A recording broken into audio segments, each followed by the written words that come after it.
As a powerful Arctic storm sweeps through the US and Canada, around 60% of the population across the two have been severely affected. The storm has resulted in cancellation of more than 3,400 flights, and millions have been put under weather warnings. A severe winter storm led to the death of one person in Ohio. The accident also caused a massive pileup and blocked traffic. In Seattle, people were seen assaulting the roads. The sheets of ice kept piling on the roads, making it hazardous for travel. Absolutely, yeah, I took a bit of a tumble when I first got out there to start chipping away at the ice, but once I got some of the ice melt down, it was fine. You know, you've got to be real careful though. It is super slippy underfoot.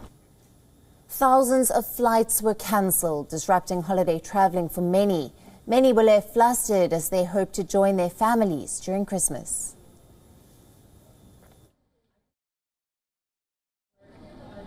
It's really important to us because as a family, we try to spend as many holidays together as possible. We're from an immigrant family, and like my parents and their siblings moved to the U.S. many years ago, but every year we try to spend Christmas or Thanksgiving or something like that together, just to keep the family connected. So it's really important. Calling it an epic statewide hazard, the New York governor issued a warning for citizens to stay indoors despite the holiday season to protect the lives of loved ones. My message for New Yorkers is simple. This is a life-threatening, dangerous event. Protect yourselves, protect your families.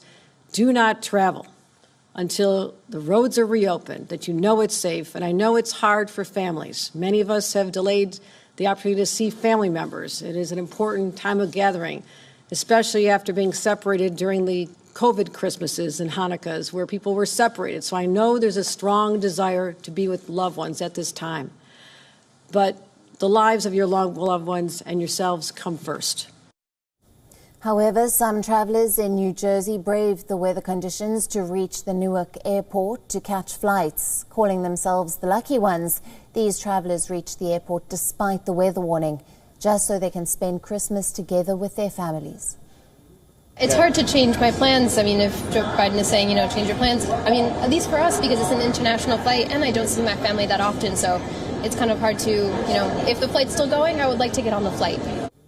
A strong winter storm covered the Pacific Canada, forcing the country's second busiest airport in Vancouver to halt all flights. Meanwhile, the eastern and central parts of the country are facing a threat of a bomb cyclone. At least 5 American states, including Kentucky, Missouri, Oklahoma, Georgia and North Carolina, have implemented emergency plans.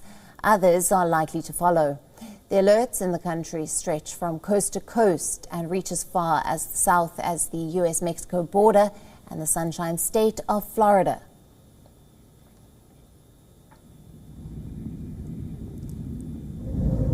WION, now available in your country. Download the app now. Get all the news on the move.